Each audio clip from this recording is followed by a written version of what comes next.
Hello दोस्तों, BPSC aspirant channel में आपका स्वागत है। आज से मैंने बीपीएससी सिविल सर्विसेज 71st के exam related Bihar current affair से जितने भी रिलेटेड मुद्दे हैं उसका मैं डिस्कशन करने वाला हूं।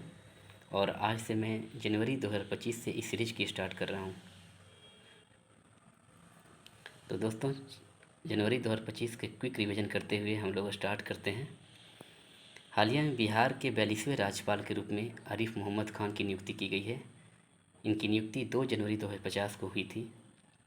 बिहार योद्धा सम्मान अवैध खनन से संबंधित है। इसके तहत जो भी अवैध खनन के संबंधित जो भी बालू के ट्रैक्टर जो पकड़वाते हैं, उन ट्रैक्टर पकड़वाने वाले लोगों को इनाम के तौर पर कुछ राशि दी जाती है। इसमें से यदि कोई व्यक्ति अवैध बालू के ट्रैक्टर को पकड़वाते हैं तो उनको 5,000 रुपये इनाम के तौर पर राशि दिए जाएंगे और ट्रक पकड़वाने को 10,000 रुपये की राशि दी जाएगी। हालिया में 8वें इंडस फूड 2025 का उद्घाटन चिराग पासवान जी द्वारा किया गया। इसका आयोजन नोएडा उत्तर प्रदेश में किया गया था। ग्रामीण क्रिकेट लीग की शुरुआत करने वाला भारत का पहला राज्य बिहार बना है और बिहार क्रिकेट संघ के अध्यक्ष राकेश तिवारी हैं। घड़ियाल और कछुए के लिए बिहार का पहला प्रजनन केंद्र पश्चिम चंपारण है। पैराशूट छलांग प्रतियोगिता जो हालिया थाईलैंड के बैंकॉक में आयोजित किया गया, इसमें बिहार की अनामिका शर्मा ने 13,000 फीट की ऊंचाई से छलांग लगाकर विश्व रिकॉर्ड हासिल की है। अनामिका शर्मा जहानाबाद की रहने वाली है। प्लास्टिक कचरा प्रबंधन संस्थान बिहार के भागलपुर के अलीगंज में खोला गया है। पुष्करणी तालाब का विकास पर्यटन विभाग द्वारा वैशाली जिले में किया गया है। इसके लिए 29.04 करोड़ की स्वीकृति प्राप्त हुई है। हालिया पुस्तक मिथिला के आधुनिक दिग्गज के लेखक विवेकानंद झा हैं।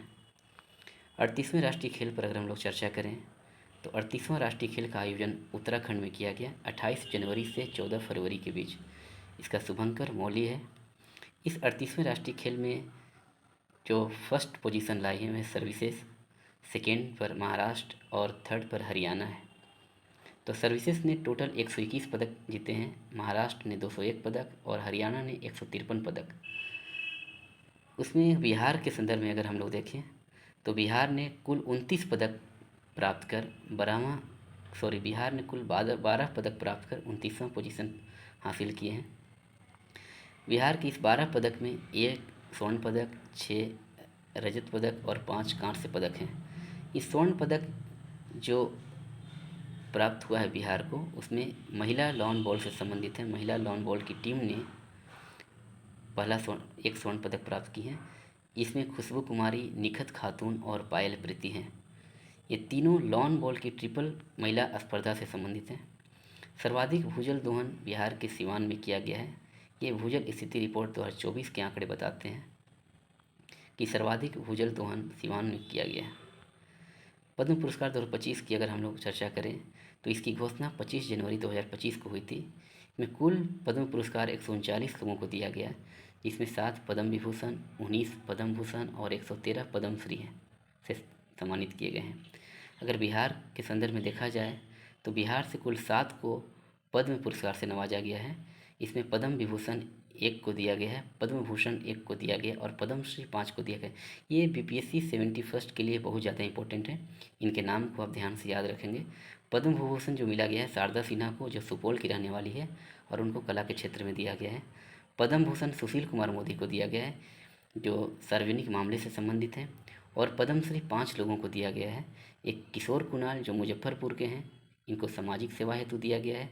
भीम सिंह भवेश आरा की हैं, इनको सामाजिक कार्य के लिए दिया गया है। निर्मला देवी मुजफ्फरपुर की हैं जो सुजनी कला से संबंधित हैं। हेमंत कुमार भागलपुर के हैं जो मेडिसिन के क्षेत्र से संबंधित हैं। विजय नित्यानंद सुरेश्वर जी महाराज ये भी जमुई से हैं और अध्यात्म से संबंधित हैं। 26 जनवरी 2025 को जो 76वां गणतंत्र दिवस के रूप में मनाया गया, इसमें बिहार में कुल 15 विभागों की झांकी निकाली गई थी।